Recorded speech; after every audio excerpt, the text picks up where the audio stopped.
Hi there, welcome to the Happy Chicken Coop YouTube channel. Thanks for joining us today. We're gonna be talking about chicken roosts. What are perches and why your hens need them? Before we get into that, please be sure to like this video and subscribe to the YouTube channel. Also be sure to subscribe to our website, thehappychickencoop.com. If you subscribe using the link in the description, you'll receive a free ebook on the 10 best egg-laying chicken breeds. All right, without further ado, let's get into it. Chicken roosts. You would think that there isn't much to write about regarding roosting perches, right? As seasoned poultry keepers, we sometimes are surprised by seemingly simple questions that new folks ask, but we want to make sure that you know that we enjoy all these questions and we want you to keep on asking. We take for granted the things that we've found or worked out may be second nature to us, but it is important to share this knowledge because it is not found quickly or easily in books. So in this video, we've put together some guidelines for you about roosting perches, including why does a chicken need to roost, how much space does a chicken need to roost, common problems with roosting perches, and how to build your own chicken roost. Now let's talk about what is a roosting perch. A roosting perch is somewhere the bird will be all night with their flock mates up close and personal, especially in the winter months. The subtle difference between perches and roosting perches is the amount of time a bird will spend on the perch. A general perch is somewhere to sit, have a quick nap, watch what's going on, keep out of the way, etc.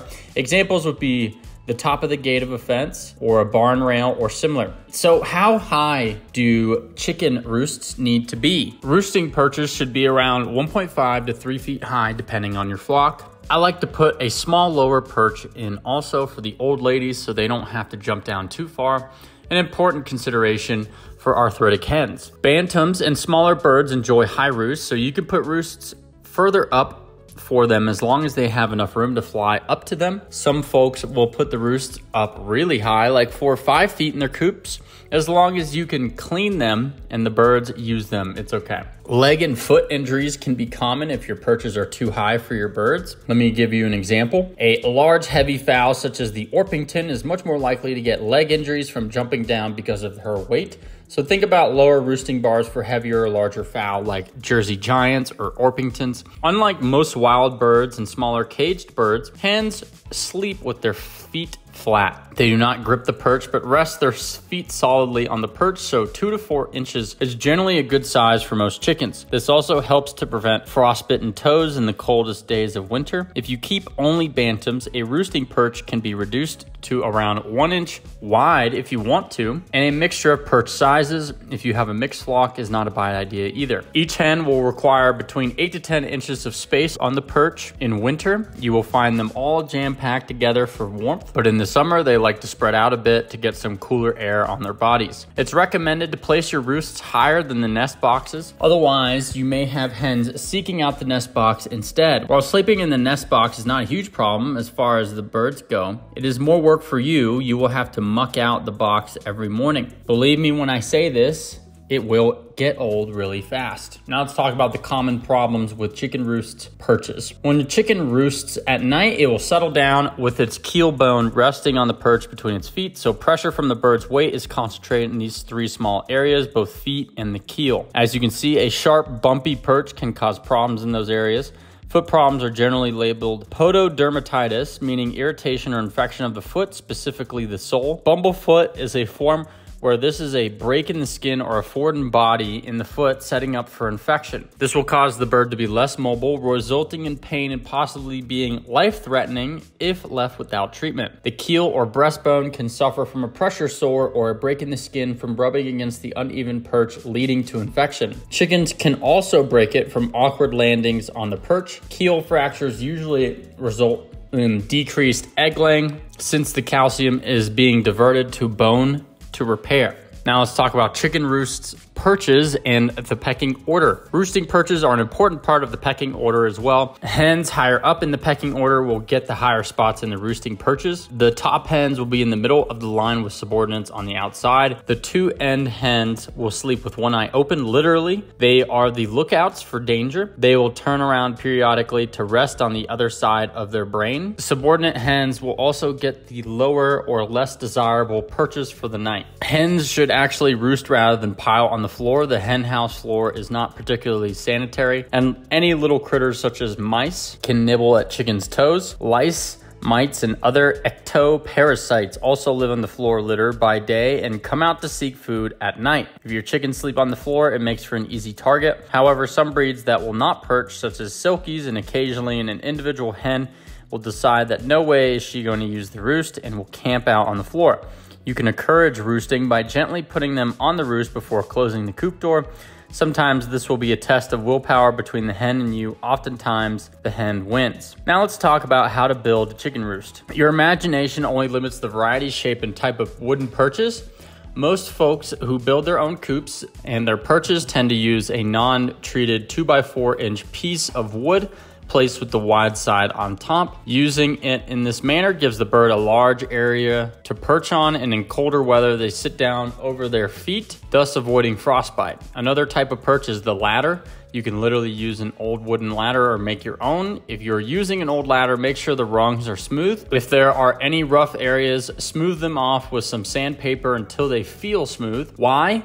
Because a splinter can actually cause bumblefoot, which takes time to treat and heal. You will need 2 uprights and several rungs depending on the size you wish to make your ladder. The rungs will be leveled to horizontal while the uprights are leaning in place. You can use the rungs either on the wide side for large fowl or the narrow side for bantams. If you decide to use a ladder or staircase, make sure the steps are far enough apart, about 12 to 18 inches, that the birds below don't get pooped on. If you wish to be more naturalistic, you can use tree branches. You will need to ensure the wood is sturdy without sharp points and strong enough to hold several hens. For example, a perch that holds 6 standard birds carries around 36 pounds of weight.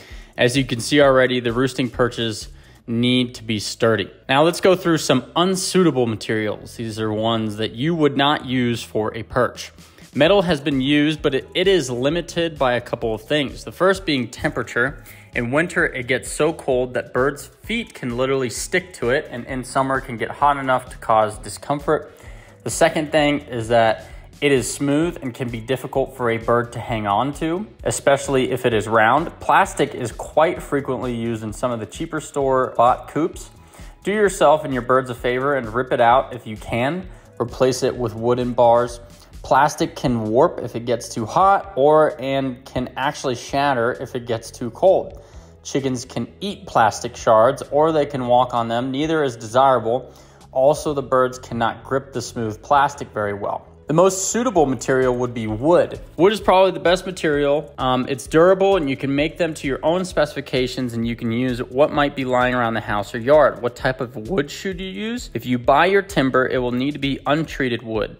In this day and age, it's hard to know what chemicals are used on treated wood. The edges of the wood would be smooth and free from splinters. Many sources recommend you sand off the edges, but I find that 2x4s are rarely straight edged, so I leave them intact. While chickens are domesticated birds, they still have many of their instincts instilled in them, and roosting is an important part of what a chicken would do in the wild to remain safe while sleeping. A sleeping chicken is a vulnerable chicken just like a sleeping human. And since our chooks are at the bottom of the food chain, sleeping on the ground could be fatal for them. If you've ever picked up a sleeping chicken, you probably notice how lethargic and sleepy they are. If a predator came upon them in that state, they would have an easy meal. Aside from the fact that chickens don't want to sleep in their own droppings, they can also sleep on roosts to protect themselves from predators on the ground. A chicken might roost amongst the trees in the wild as high as they can to conceal themselves from any impending doom. A wild dog would snatch up a sleeping chicken on the ground with ease, but it may not be able to reach it among the branches. So while your chickens may not be in any immediate danger, they instinctively prefer to sleep off the ground. So as you can see, the roosting perch or bar is a straightforward thing. You can make one in a couple of hours, an easy do-it-yourself project for you. If you bought a ready-made coop, check on the roost bar.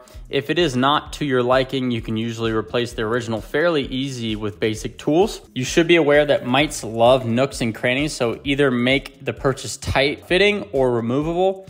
Removable is ideal since you can take them out regularly and dust the crevices well before replacing them. Some folks take the perches outside and spray them with neem oil and then set them to dry on a good sunny day before replacing them. However, if your perches are fixed, you can be diligent about dusting the small spaces between the perch and the wall. And that's pretty much it. There you have it, the skinny on perches. As always, no one idea or model fits all. you can modify to your own specifications and the comfort of your flock. Have you used anything unusual for perches before? Would you please share your ideas with everyone in the comments section below? Well, that's going to do it for us here at the Happy Chicken Coop YouTube channel. Thanks for listening. If you find our content interesting, if you learned something new, if it changes your perspective, please be sure to like this video and subscribe and share the video with your friends. With that, I hope you have a great day, and we'll talk to you soon.